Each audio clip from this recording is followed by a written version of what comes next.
Welcome back to Making Pizza with Ernie. Ernie's all ready here as he's getting ready to put together a pizza.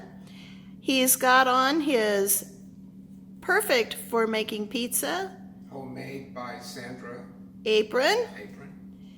And what does it say? It says, "Live life with a little spice." I like that. I sure do like that. And in order to make sure there's a little spice in this pizza making activity, he's poured himself a glass of white wine. Looks like some Chardonnay there. Salud. Very good.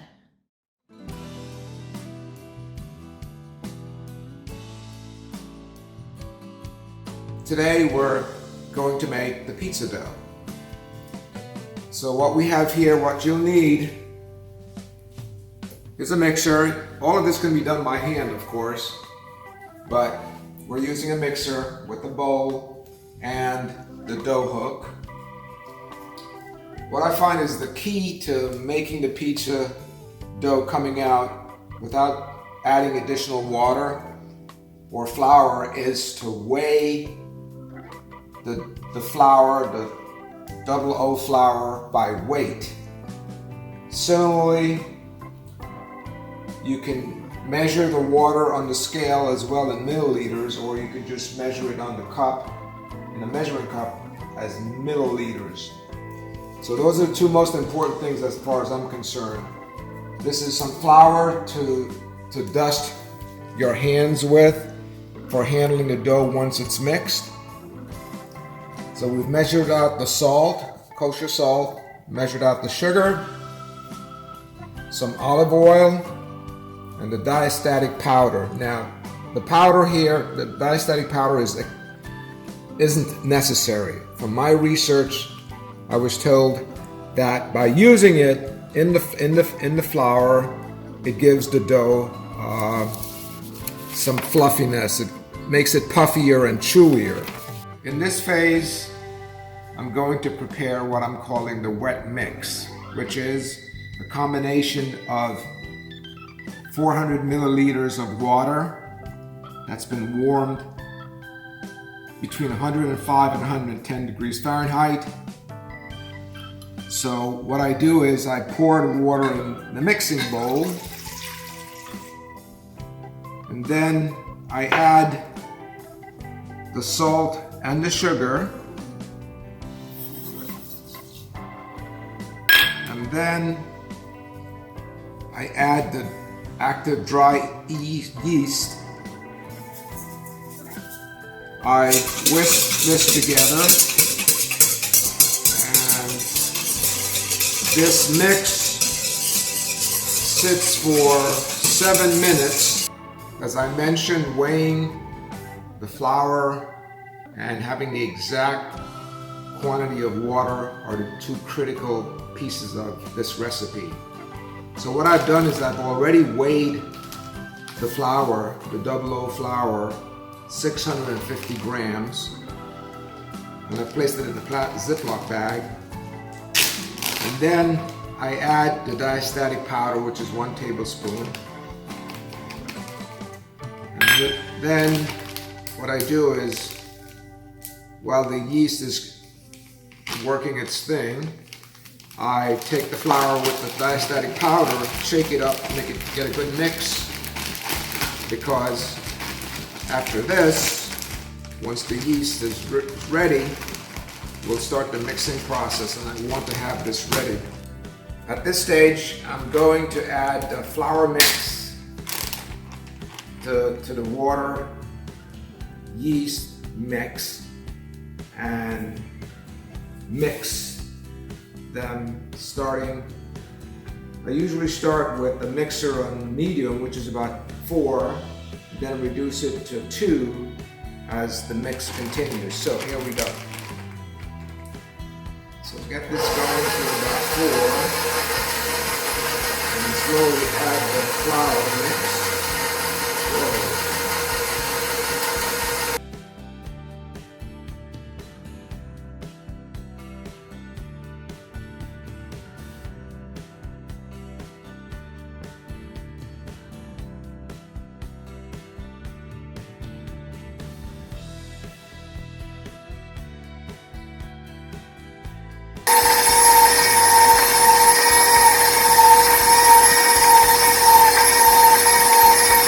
while this is mixing, I add 2 tablespoons of olive oil slowly.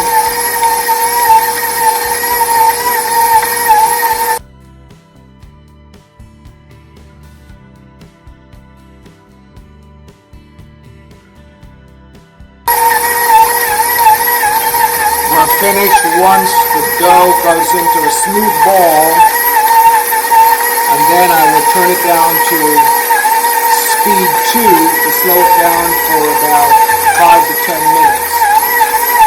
So this is where I'll reduce the speed to 2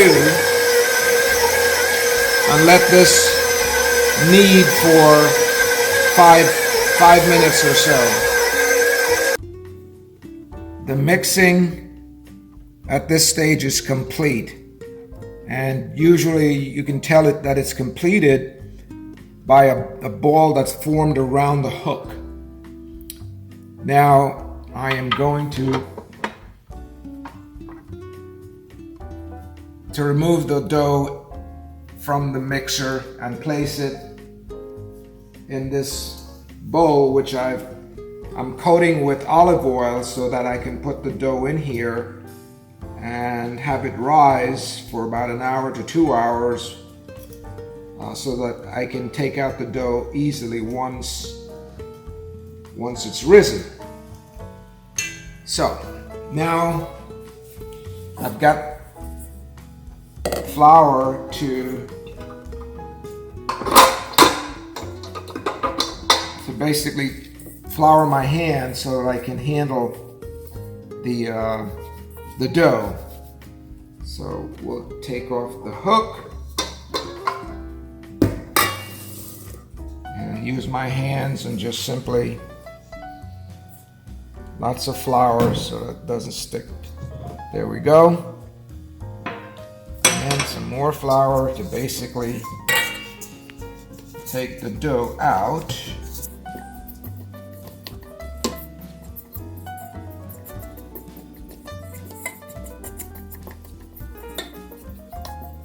So I think I've got it.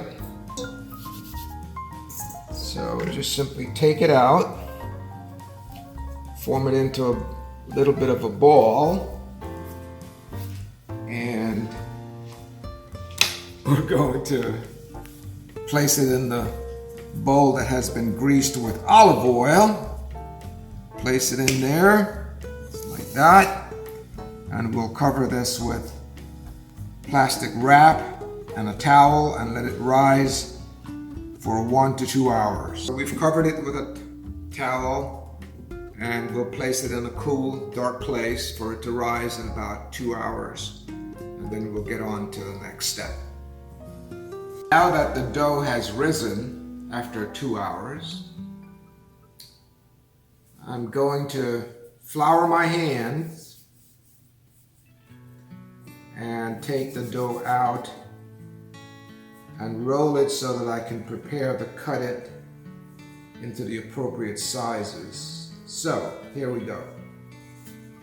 Handling this out of the dough. Hopefully this goes well. Okay, there's the dough. So the trick is to roll this into about 18 inches. So my scraper is 6 inches, so that's 6. I need to go a little bit more.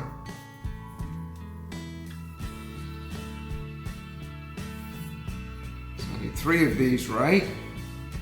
1, 2, 3. Perfect.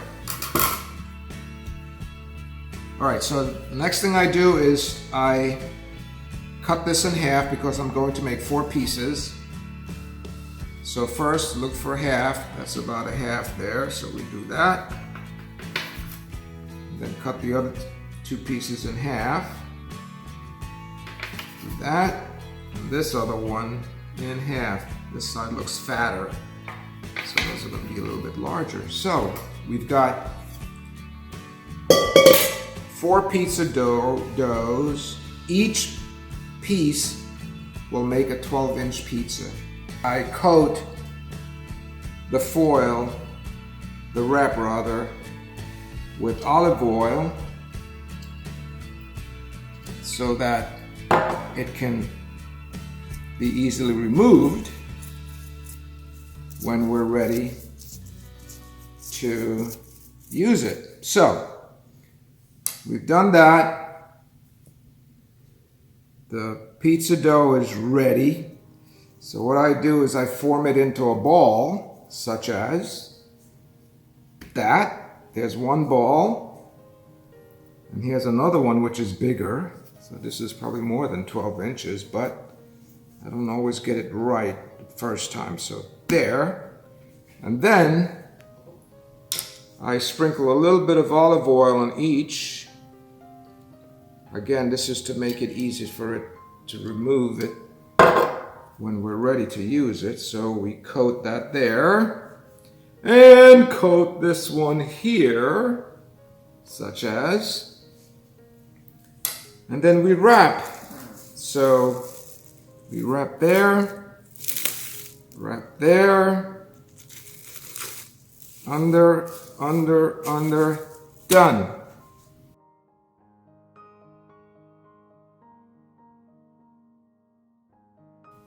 We have the 4 individual pizza doughs. 2 of them will go in the refrigerator to continue rising until tomorrow when we prepare those 2 pizzas.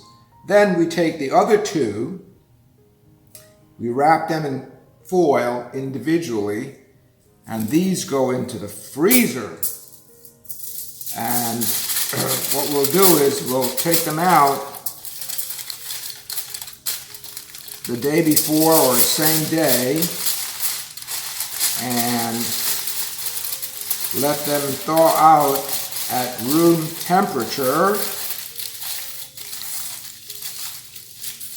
And once they're at room temperature, they're ready to go in the oven.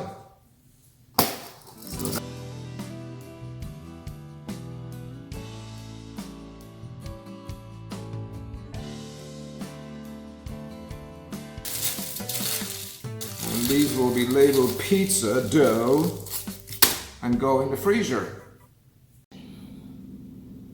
Usually I start the pizza assembly process with a glass of white wine or red, if that's your preference.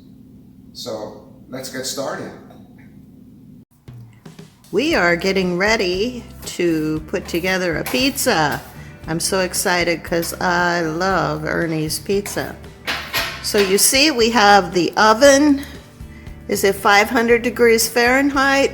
We've been heating up the pizza stone for about an hour, and we have a glass of wine over here for Ernest, so he's going to enjoy that as he's teaching us how to make a pizza.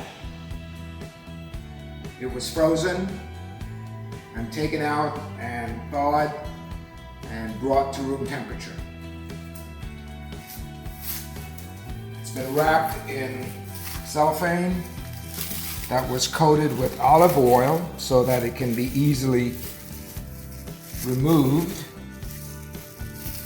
And so here we go with that.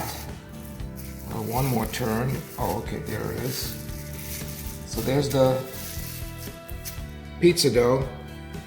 So we have all-purpose flour for hands and handling the dough, cornmeal, which goes on the pizza peel instead of using flour because the cornmeal is coarser and the pizza slides much more easily. Okay, so get our hands nice coated to handle the pizza dough. Put some on the bottom as well. And then we begin to spread it out just by doing this with your hands. Turning, you can turn as you press out. either direction. There's no need to really lift and fly it around. This seems to work. It stretches nicely, as you can see. That dough looks like it just wants to go into the perfect circle. Doesn't it? Yep. So we stretch it so we get a nice thin pizza crust. And then we move over to the pizza peel with the cornmeal. And you'll see how important this is, the cornmeal, is to getting the dough to slide smoothly onto the stone in the oven. So here we go, we'll transfer to the peel and again smooth it out. So you get a nice round pizza. Look at that, wow. It's perfect. It's almost perfect. So we jiggle to make sure it moves nice and smoothly, and apparently it's doing that. So now we coat with a little bit of olive oil. Very simple. Bam, that gets done there. And we spread the olive oil, extra virgin as they always say. And now that that's done, we can begin with the pizza sauce. As you can see, I have the sauce which was made previously. I'm draining it to drain as much of the liquid out of the sauce as possible because we don't want too much liquid on the pizza dough. It'll make it soggy. It will make it soggy. So no more liquid than is necessary. So I simply put all the sauce in the middle there. Okay, that's done. Get that out of the way. And we spread. Just like that. Important part here is don't go to the very edge of the dough. Leave plenty of room because we don't want it spilling onto the pizza stone because it will do that. So I leave about, what do you see, that's ½ an inch or more to the edge so you get a nice crust. Looks like about an inch. An inch maybe? Okay, an inch. Just from experience, you don't want to go too close to the edge is basically what I'm saying here. Okay, so there you go, there's the sauce. Now normally our next step would be to take the sliced mozzarella and spread it all around. But we forgot to pick up mozzarella, so we're going to go ahead with our 3-cheese mix. Parmesan Reggiano Fontina for a little bit of sweetness, and for a little bit of tartness, Pecorino Romano. That's been chopped in the food processor and mixed ahead of time, again, nice and easy. Put it in a plastic bag and have it ready for when you're about to make the pizza. So, here we go. Take a handful, start in the middle, and gently sprinkle around, avoiding the edges as much as possible. And here we go some more. Be generous with the cheese. And of course you can add whatever additional toppings you might like. But this basic arrangement here of just peas, cheese, and the sauce, you can add any toppings you wish after that. Sometimes we add pepperoni. But it's pretty dang good just with the cheese and the sauce. Exactly. Okay, there it is. Like I said, I like to be generous with the cheese. Lots of cheese. And I think that's about ready to go in the oven. Okay, Another important step again is to shake once more to make sure it moves easily on the peel, because once you go to the oven, you don't want any issues. Scrape off any excess cornmeal so it doesn't fall into the oven and burn and make a mess. So that's what I do, shake it, keep shaking constantly to make sure it moves nice and smoothly. Now, we're ready to transfer to the oven. So we'll open the oven, pull out the rack. It looks like that rack is about 6 inches below the element there. And that's kind of important. We don't want the stone in the middle of the oven. We want it near the top. Okay, so we're going to slide this in here. So if you notice, it's still jiggling nicely, so it goes and it slides nice and easily onto the stone. She is ready to go. Close, close, and I'm going to give this about 6 minutes. It doesn't take very long. If it's in a true pizza oven, you can get this done in about 4 minutes. Okay. That's where we are. We'll just have to wait until it's finished baking and we'll go from there. And we're going to take it out of the oven. So here we go. Oh, that looks fabulous. Oh, I can't wait to try it. So just grab a little piece by the end there and slide it onto the peel. And we're good to go here. So there it is.